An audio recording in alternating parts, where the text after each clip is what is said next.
Hi, welcome to the funeral service. I feel like I'm like dressed for a funeral. I've literally just have pulled out everything black in my wardrobe, and that is my office wear.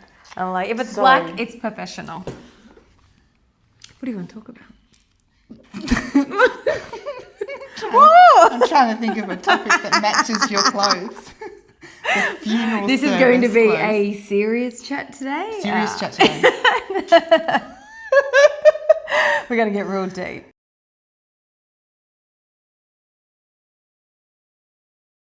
Welcome to the Special K Unwrapped podcast. My name is Juelz, and with me I have Kristy Graham Kumabe. Welcome. Thank you. I mean, I don't know why I'm saying welcome. We're in your garage. Welcome. Welcome to you guys that are listening and watching, actually. We are at episode 4.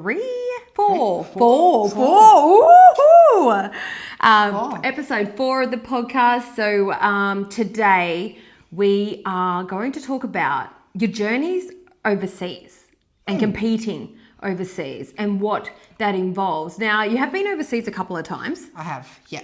And the latest one was a couple of months ago. Latest one was a couple of months ago. Yeah, only 10 weeks ago. Yeah, okay. Good. Yeah. We count down on the other side of comp, so we know exactly how many weeks post-comp we are. Yeah, okay. But that was probably your... how many times have you competed actually overseas? 3. That was my 3rd time to travel overseas to compete. Okay. Yeah. And your biggest one? By far, like as far as like what you won, like the level you got to? Yes. Yeah. Yes. The biggest achievement, would you say? Yeah. Yeah. The first one I went overseas was with a federation called PMBA. Right. And I went to Italy. Yeah. In Florence. Yeah. And competed in a world championship there. Mm-hmm. That was in June 2022. Okay. And so how long had you been competing for before you went overseas for your first time? Year and a half. Wow. Okay. Yeah. So wow. That's not long, is it? No. No. That's why I'm just calculating the years. I'm thinking, no, that can't be right. And it's only 2024. I just glimpsed up at the things that the medals that we've I've just hung up medals in my gym, and Jules was checking them out. But I know I slided them, or whatever you say, side glanced them to see the years. The year. Yeah. So it was 2022 in June. Yeah. I went to Florence, Italy. Yeah. And I competed in the World Championships. Yeah, wow. And I brought back that title. Yeah. And then that same year, I went to Vegas, USA, in early November, and competed in Natural Olympia. Yeah, wow, yeah. Okay. And there's like, if you're watching this video, you'll be able to see one side of some medals here, but on the other side, it's balancing it on the other side with all these other medals. They're bloody huge and they're heavy. They're heavy, yeah. I don't know why I was thinking that they were like plastic, but they are heavy, yeah. Bloody heavy. No wonder you need you guys need big muscles to carry them all around, right? Okay, so what's it like as far as traveling? Okay, say you're hitting the stage on Saturday, right? Yeah. What's the process like leading up? Do you have to fly over like weeks beforehand to get into... It depends on where you're going and the time difference. So everywhere I've been has been a huge time difference. Yeah. So went over a week before, pretty much for every time I've been over. So 6-7 days before at least. Yeah, okay. To try and get your body clock in sync with the country that you're in. Yeah. Also, in the off chance that you hold water or fluid, or like that's a big one. Girl, okay, yeah. I was going to say. Traveling. Yeah, because gives you time to, as a just in case, the plan is to not. Yeah. But, just in case. So yeah, a good 6-7 days prior to comp day, you want to be there. Okay. So, and I'm just like, for the flights that I've done, and I don't think I haven't really done anything over 8 hours on a flight. But my ankles and like everything is swollen. How do you stop your body from swelling? So I think the first one, like Juelz was just asking me which was the biggest comp that I've been to overseas, and achievement-wise, yes, the last one would be achievement-wise, but experience-wise, definitely the first one. Yeah. Because when I was going to Italy, of all places, which I have been to Italy before, and that's probably where I should jump right back to. I've travelled a lot. Okay. So I think that makes a big difference. So I wasn't nervous about travelling overseas as such. Like, wasn't nervous about airports, customs, going to another country, visas, anything like that didn't bother me. Did they say, are you carrying any weapons? And you're like, just these big babies. I would have said that. I would have got barred for not. I would have got barred from getting on the plane. You got any guns on you? Funny. These two messy ones either side. You are so funny. Oh yeah. So next week traveling with you is going to be. So what are you going to say if we're traveling together and they say, "Have you got any guns?" Or I'll say I don't, but check these bad boys out. That. Yeah, you can't muck We're around going to be jumping like that. all over the place again. Especially in America, you can't. You can't do that. So especially as a bodybuilder. Yeah. You can't. Like, when I went to Vegas, they went through everything. They're like, you're a bodybuilder? This way. Yeah. You're coming this way. They went through everything. Did all my they? bags, big pat bikinis. Down. Sparkle. Yeah, but I think because you're a bodybuilder. Yeah. And the stigma around that is, Well, no, I don't. You could be carrying something, I don't know, steroids or whatever it may be. Yeah. So they looking for what you may have. Are they in looking your for luggage. bands or band illegal substances or whatever? Yeah. So, how do you know what's illegal and what isn't illegal? I mean, is it all steroids? Is all steroids illegal? I actually don't know. Because you can go to the doctors and get prescription, whatever. Yeah. But I think it's more that black market under the counter. True. That, yeah. You know what my mind actually went to? Because I have been toying with this idea every time I go to travel, because I drink, because I have protein shakes, right? Yeah. And I like to have one, in the morning, or just when I'm a little bit hungry, I'll use it as a replacement. And of course, you can't take your big thing. And so then I go, do I put it in a sandwich bag? And then I'm like, on a scan though, is that going to look like powder? Yeah, we'll get back to that, I'm going to get... Because I tackled that as well. Yeah. And yeah, let's get straight into that. So when I went to Italy, that was the main, when I went into Italy, I was like, wasn't worried about traveling or anything like that. But I was like, okay, well, I want to take, and I'm a bit of a control freak in some areas. Yeah. As in, I want to be prepared. Yeah. So I'm going to Italy. Straight away, when you arrive, you want to know where the supermarket is and where the gym is, right? Yeah. So I'm going to compete. So I need a gym, I need a supermarket. Yeah. So before I went, I researched where the gyms were and where the supermarkets were. Now in Italy, it was actually quite hard to get just the normal stuff like rice and chicken breast. Huh? Yeah. So was it all pasta? Well, I'm trying to remember, but you go into a whole supermarket and you'd have to look right into the corner of the fridge to find the chicken breast, or even tenderloins, a fat-free chicken. Yeah, right. Okay. Meat. But so before I went, I was like, okay, well, what if I can't find food on the first day? Yeah. Because I can't remember what time I landed. Yeah. Anyway, so usually a few days before, my foot's cramping. Oh, hello. Hello.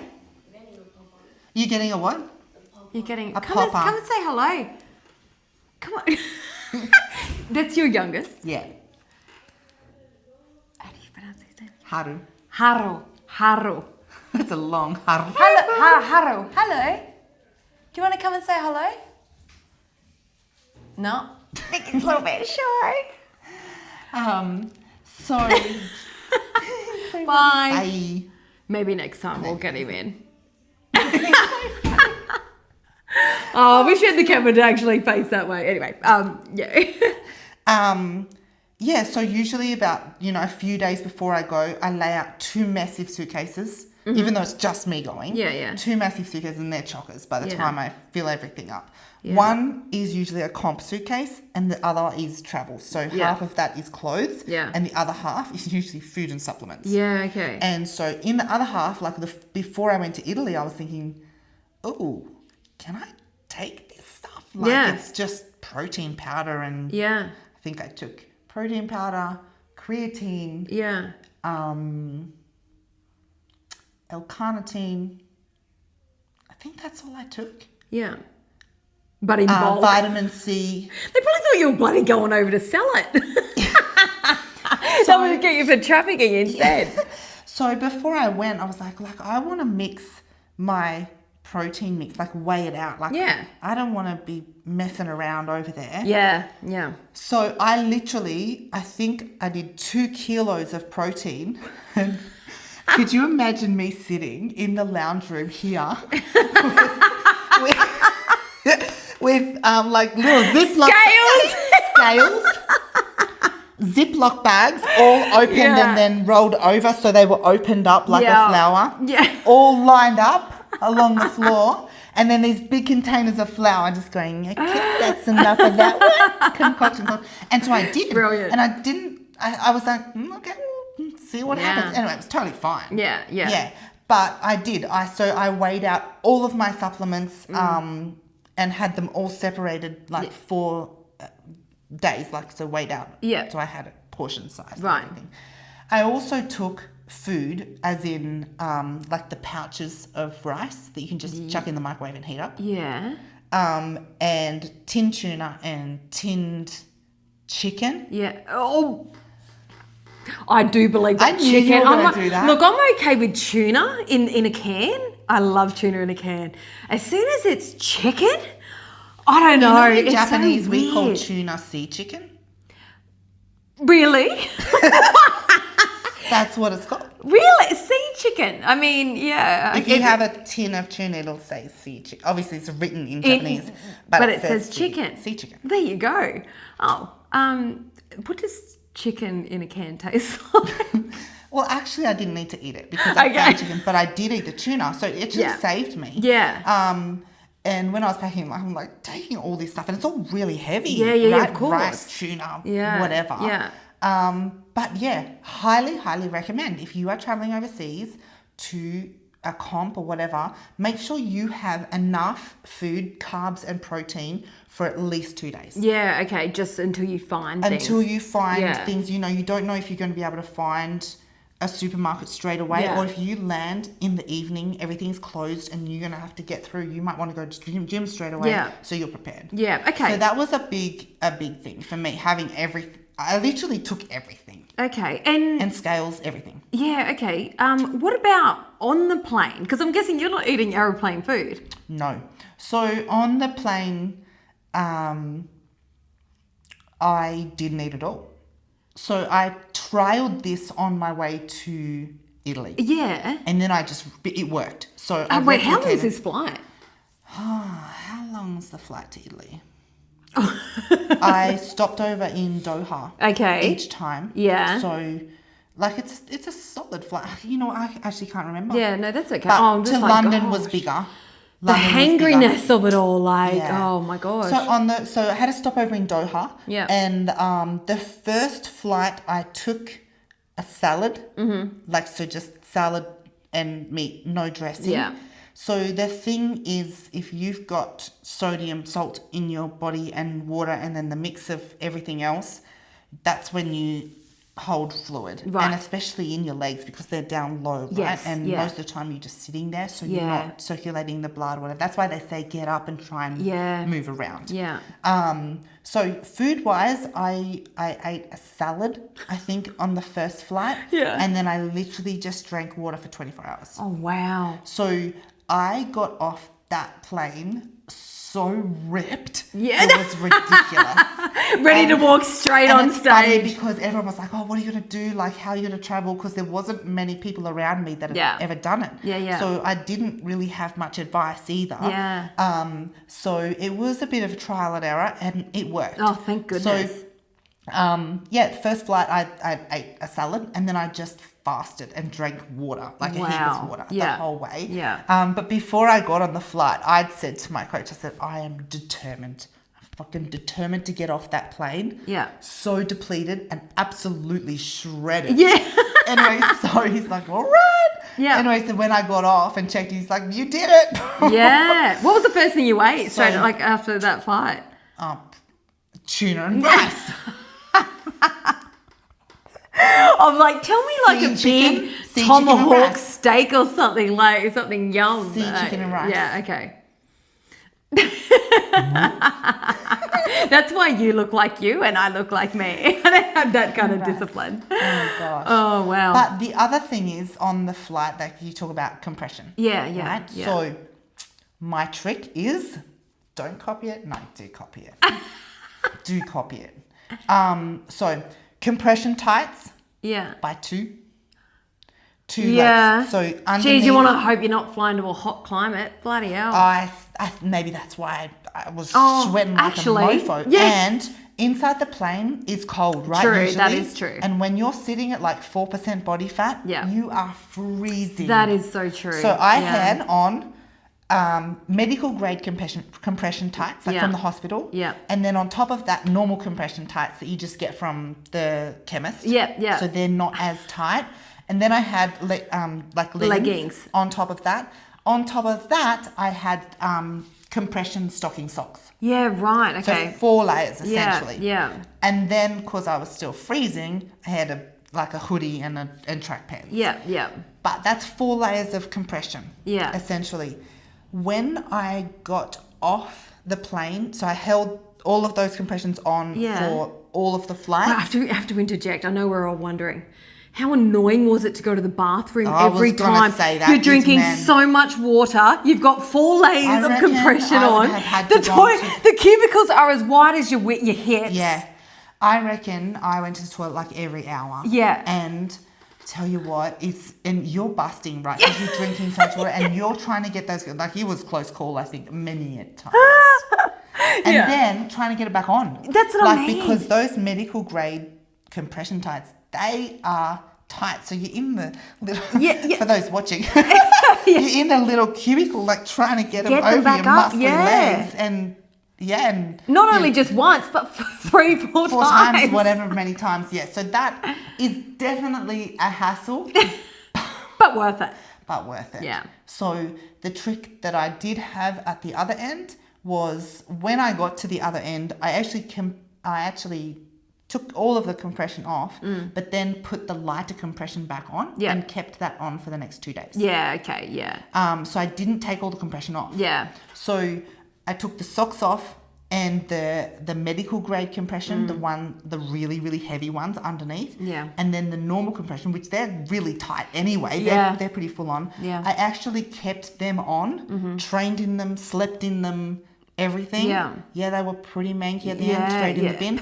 But gosh, I'm sure that's not the most unpleasant thing about what you do. No, I mean last episode we were talking about peeing ourselves and shitting ourselves. So, but I think that was a game changer as well. Yeah, because you can often have I'm good, and then the next day you just go whoosh and then blow up, right? Yeah. So I was so worried about that. So I knew that I'd done a good job flying, but I didn't want to blow up like in my sleep or anything like that. Yeah. So as soon as I arrived, took everything off and put 1 layer of compression back on. Yeah. They stayed on for the next 2 days. I slept in them, everything. Yeah. Obviously took them off to shower and whatever. But and then only after 2 days I took them off. So I literally had 4 days in compression. Wow. But it paid off. It paid off. Yeah. I literally didn't hold any fluid whatsoever. That's unreal. I might do that now. Even just not even having to, because even when it gets a little even bit on the hot. way home. Yeah. Yeah. Oh, when you flew back, even though you didn't have to. Even though I didn't have a comp. Yeah. I was like, and that, like when your legs swell up from flying, it's really, it can be quite painful. It is. It actually is. It's painful and really uncomfortable. Yeah. So I was like, I don't want that on the way home either. Yeah. So I literally did the same on the way home. Yeah. Okay. Yeah. So when you fly in about a week, a week. So what does that week look like leading up to the leading up to the show? Leading up to the show, we call it peak week. Okay. So essentially we want to peak, like be at our very best on show day. Yeah. That's the plan. Yeah. It's a fine line. Like, it's really hard. You're playing with a body, and every body has a different body. Yes. So it's hard for coaches, it's hard for athletes, and especially overseas. We are so delusional about the way that we look. Yeah. Right? Yeah. Like, you know, like, yeah, you're like Kristy, you're massive. I'm like, no, I'm not that body big. dysmorphia, 100%. Total body dysmorphia. So when you're overseas by yourself and you're trying to communicate to your coach what you look like, because all you can do is video call. Yeah. And even though we video call a lot, had great support while I was overseas, and a video call a lot, I think it's still hard to really see that condition in person. Like, I keep saying, even now, no one here is seeing my condition in person. Like, I'd love, like, just the feeling of the skin and everything, no body fat. Yeah. It's really hard to see that in a video. But essentially, while you're overseas, you have to try and look at yourself from a third person to convey how you're feeling, how you're looking. Like, you know, and for me, on that first time, I didn't really know. I'm so new at it. Yeah. I didn't really know what I was looking You for. know, so coach would say, like, how are you looking? Are you fluid? I'm like, me? I don't know. Are you I just like, did this, and this. Yeah, so like, you know, just in, you know, he did an incredible job because I really couldn't give him that much feedback. Yeah. So all of what I was just is there any test that he does? Like, he's like, okay, I want you to grab your arm, or I want you to grab a piece of skin, like, you can or do is there skin things folds? You can what do is that? skin What's folds. that? Like, that is pinching the skin and so pinching measuring the skin. Yeah. But you need calipers, and it's much easier if someone else does it. Right. Okay. So we were just going on literally biofeedback. So literally how the body looks, how the body feels. And which is pretty much how you need to do it that week anyway. Yeah. And it's a day by day thing. So day by day, the body in that last week changes dramatically each day. And it's actually incredible to watch. And anyone who's a bodybuilder who is watching would be sitting there going, yep, I know exactly what she's week. That last week when you are just dialing it in, that last bit to your main comp of the season. Yeah. And every morning you wake up and go, whoa. Yeah. What happened in my sleep? Yeah. Like, where did that come from, and where did that go? And then you think, okay, let's see what happens, you know. And sleep is your number one for getting that last condition, but is also so hard when you're so hungry, so depleted, the body's fighting you, like you're fighting the body. So that last week it can be hard on the sleep, but then as you near to stage, it depends on the tactic the coach is using with you and your body and how your body responds. But you will have a carb load. And so that'll be my favourite time. Yeah. So what is and it? You know what? It's favourite for us too, because we are so depleted. We say it's depleted and flat, and it's literally our muscles are not full of glycogen. So we literally think we look like a string bean. And we feel like that too. You just feel like a dangly string bean. Do you? And so when the carbs start going in, and you know that pump feeling that you get in the gym? Yeah. There's none of that at the end of prep. Like, you're so flat. There's literally nothing in you. How, like, so what's the carb load for? Like, what happens? Carb load is so that you literally put the carbs back in the body, so the glycogen goes back into the muscles, and the muscle feels out. Right. So okay. Then it's a balance of how much carb do we put in you to fill you out, to peak without putting too much. Because if you put too much in, then you're going to start holding water, and then you'll start to lose definition. So there's this fine line of how far you go with what you put in the body in those last stages to make it look its best. Such a science behind it. It's such a science. Wow. And I have so much respect for coaches who do this. Because as I just said before, everybody has a different body. So you can't necessarily, not even necessarily, you can't give the exact same peak week plan to every athlete. You have to check them. And especially if they're going, especially as they go to a higher level in category, as in muscle and condition. and to a higher level in, like, as an athlete, it has to be bang on or as best you possibly can. But mistakes do happen. And there's nothing you can do about it. Oh, gosh. Like, and you're like, I've been training all this time and like just one little slip up. You see it even at Olympia, the judges will say, like, you are holding water, and that could be just... I think it actually happened in the men's physique, where the C-bum was always against Dino, the Brazilian guy. Yeah. I actually know who you're talking about. I've watched a couple of videos. Yeah, so it's usually them two up and up, and I think Dino got 4th or 5th this year. He was off. Everyone thinks it was his peak. The peak was off, and that's it. Goes from 2nd to 4th or 5th. It can make a huge difference. Hero to zero real quick. Real quick. So you really need someone on the ball, especially that last week, every day.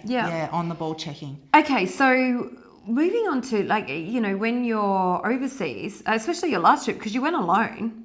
Yeah, I went alone for all of my trips. All of them. Even your first one. Oh, see, I would have been panicking with my first one on my own. Okay. What is the training? Like, what are you training in that week? What's training look like leading up to that? Like, also, how often, and do you have it? You've got no one to support you. You don't have a coach that's pushing you to go heavier. So what happens there? So essentially, like, training doesn't change much. The order of which you train in that week may change, because, as you know, like, if you train legs, really heavy legs, you'll hold inflammation, and you don't want to hold inflammation too close to show. So your peak week plan, coach will write you a peak week plan of on what day you will train what muscle group, and at what intensity. So they may pull back the intensity if you're inclined to hold fluid or hold inflammation. I'm lucky that I don't actually hold that much. Legs, yes, we do need to pull legs out. We can't train legs like the day before comp. But most of my comps, I trained legs about 3 days out. Which a few people have gone, what? But I haven't held inflammation. I've recovered quickly. But everybody's different. So it's making sure that on that peak week plan, that is suited to the athlete. And you'll train at quite high intensity. And as you push the carbs in, you want to push that through the body as well. But you don't want to use it up. You want to keep it. Oh my gosh. Does that make sense? Well, it does. It's just like, it's just so much. So, as you start putting those carbs in, like, we call it backloading, but if the carbs are going in close to the comp day, you don't want to deplete the glycogen source in your body, because then you won't be able to pump up on show day. So that's what we want to do. We want to put enough in your body so that on show day you can get that good pump. So it's really all about, like, one, you have to know your body well. Your coach has to know your body well, to exactly to the point of, like, what's too much and what's not enough. Knowing it well, and just really keeping that close eye on it. Checking in on, the day before comp and on comp day. It'll be like every 30 minutes or every hour. You need to check in to see what's going on. And do you have enough food in you? Do you not? Do you have enough glycogen in the muscles? Are you pumping up? Are you getting a pump? Are you getting vascular? Are you not getting vascular? Do you need salt? Do you need lollies? Do you need sugar? Do you need carbs? So this is when you know this kind of stuff is just not for everyone, and especially not for me, because I was getting upset the other day. I was getting so annoyed about counting my macros. Like 3 things: fat, protein, carbohydrates. That's it. And I was getting annoyed with it. But I think with this, the responsibility comes off you and goes on to your coach. So they literally need to say, you need to have 18.5 grams of honey and 101 grams of banana. So they calculate everything and put everything out there for you. You literally just need to You just got to eat. So you have to have full trust in your coach. I think we spoke about this in another episode. We were talking about advice when it comes to competing, and who you get that advice from, because who you get that advice from. I mean, like you could be training or eating like that for a long, for a period of time, and it doesn't work. You just wasted all that time, and it didn't work. So yeah. But what I said, like mistakes do happen. Yeah. Even at the highest level. Yeah. A little bit too much, and then that's it. We call it a spillover. Yeah. Yeah. So mistakes do happen, and that's the sport we're in. How do you deal with that? Well, I'm lucky enough that I haven't had that. Okay. Yeah. So I've had fingers crossed. I didn't want to put it out there. Touch wood. Yeah, is there anything wood? Touch wood. Everything's steel and metal. You know what? I've been very lucky, and while I was overseas, I had great support, great check-ins. Yeah. And that wasn't happening. Okay. Yeah. Okay. So if anything, and I've talked about it with Coach, we played it safe. Yeah. So if anything, I could have had more. Yeah. Okay. Yeah. Which I'm not regretful or anything. Like I'm super happy about that, because I'd rather get on a little bit under. Yeah. Than fluidity. Yeah. Because you can still win a little bit under. Yeah. Yeah. Like you can still look really competitive and whatever, even if you're not quite that. So what often happens is a lot of coaches play it a little bit safe, and then the next day everyone looks fucking incredible. Yeah. Wow. Okay. And you're like, nah. Could have went that little. I love how you say like a little bit under. And I'm like looking at all of your. But that's what I mean. Like, on the back wall behind us. For those that are just listening to the podcast, so are the your competition shots, your show shots. Yeah. And I'm like, you look way under as far as like dehydrated AF. But yeah. Is there anyone we can chuck these up on the Special K Instagram page as well too, so you can check them out, because it's just unbelievable what the human body can do. What you've managed to do. It just fascinates me. And I think that's another thing I love about it. It's like, how far can I push this body? How far? And I want to see what this body can do. Yeah. And I've said that for years. Yeah. Like, I really want to see what this body can do. Yeah. So in the gym, when you watch me train, like I train like I don't even know what to call that. A beast mode. It's almost scary. Yeah. It is scary. I mean, when I've watched your videos, I'm like, I'm always looking at the plates or the whatever, because it's always the pin is always on the bottom, and you can see the whole thing where it's like, bloody hell, that's insane. My training partners in the gym are like the biggest guys in there. Yeah. And I think they just think I'm one of the boys, like how we train and how they push me. Yeah. Which is perfect. That's what gets me to, that's one of those extra 1% that we will talk about. Yeah. But I just love that I think they forget that I'm female. Actually, can I bring up this one story that you told me? I think when we first started training together, and you were, maybe 6 to 7 weeks out from comp. And, I was have no idea what you're going to say. So I've come in. Yeah. I've come in, and I think you may have just trained chest that day, because you were swole AF. I was like, holy shit. And you were laughing, and you were telling me this story about the boys at the gym. It's that, like, they forget that you're a female, and your chest, and at the time, when you just ripped ripples of striations everywhere. And it just, and to be honest, I've never seen that in a female, like in person. And so I was amazed. Obviously the boys were amazed, but so amazed that they forgot that you were female and started grabbing your chest to feel it. Even like without even thinking, and even post that didn't think. Oh, I just grabbed Kristy's boob. Probably because there's zero. Yeah, I know. But still, it's all muscle. Like even I feel like I look like I have some sort of breast that it's all muscle. Yeah, mine are like bloody pancakes. I remember that now. Yeah, so when I was I probably was like 4 or 5 weeks out from comp, and my chest is very thick for a female, like the muscle thickness and density to my chest is very thick. Yeah. I actually have cut back my chest training to even out that part of the body, like to balance. Yeah. Yeah. Is that to get it more proportion? Proportion, yeah. So it's so thick and dense that other body parts, need to come up. Yeah. So it's more balanced and aesthetically pleasing for the category that I'm in. But yeah, it was, it gets so striated that it's just striated right across the chest, right across the nipple, right through to like the lat on the other side. Please post a photo. I'm sure you've got a photo or video of like you when it was like that. We can actually post that so you can see that. Like the guys in the gym, and they just think of me as one of the guys, especially late at night, like when I'm in there and we're all grunting, groaning and lifting heavy. Yeah. And they pushed me hard and they just came up and like, wow, look at your chest, blah, blah, blah.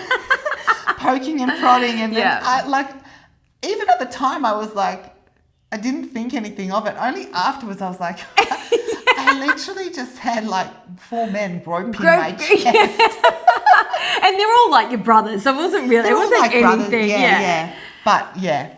We were laughing because I was like, they're going to be at home later tonight going, holy shit. No, you know what? I don't think they did, because they see me as a professional bodybuilder, and I'll walk in and they go, far out, your glutes have grown. Yeah. They're not looking at my butt. Yeah. They're looking at the muscle structure of the body. Yeah. And I think that's the important part, and something I very much learned in my first season is to emotionally detach myself from my body. Yeah. Because if you don't, then like circumstances like this, you'd be like, oh my gosh, they're looking at me, or they're touching me, or whatever. Yeah. Like I could go to Aldi now and someone will touch me. Yeah. People, because it's so different. Yeah. I think they do detach that it's an actual person and body. It's like pregnant bellies, right? Yeah. People just go up and step because it's different and it's incredible. Yeah. And so to start off with, I was like, ooh, but now I'm like, no, they're admiring it. Yeah. Like they're just like, wow, I've never seen anything like it. Yeah. Like you just said. Yeah, exactly. Yeah. So, and I think the boys in the gym, they're just so excited and so supportive and so encouraging. Yeah.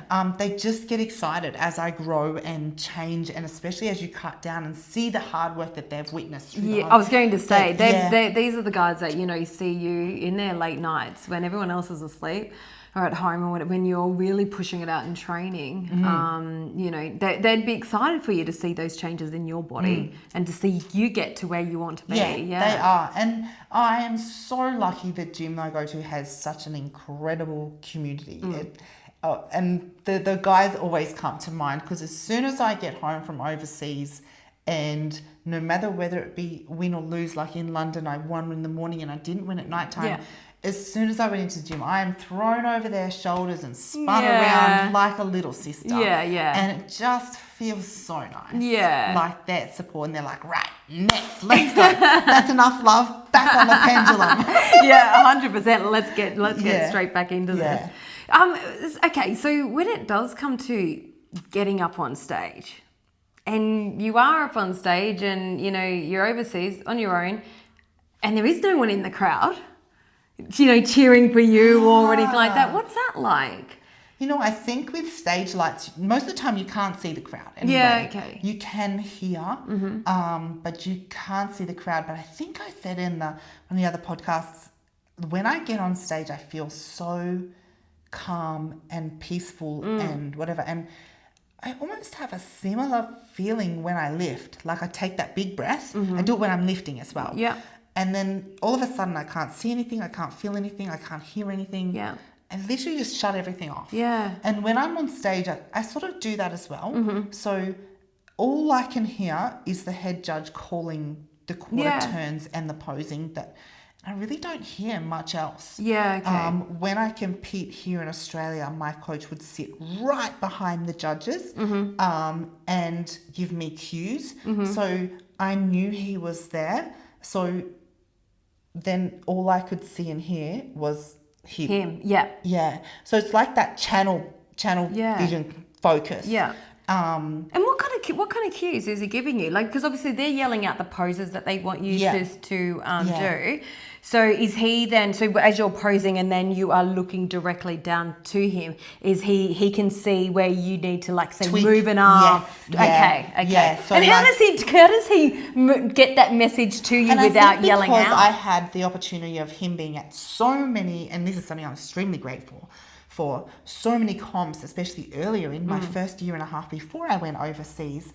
I had so much feedback from him about my posing and what to keep in mind of what I always tweak. Like, you know, my left shoulder is often higher than my right. Right. Okay, so no left. No, yeah, I know. That was like, why don't you say yeah, like you normally do? No. Yeah. So he would be in the audience and he would signal to me with the hands. He'd be like, you know, lift your right shoulder up, or turn this way a little bit, or turn that way, or turn your legs on, or something like that. And so because he was at all of my comps here in Australia, I had that feedback. And so by the time I went overseas, I had him in my head. Yeah. While I was posing, going left shoulder down, right shoulder up, turn your legs on, spread your lats, wide up.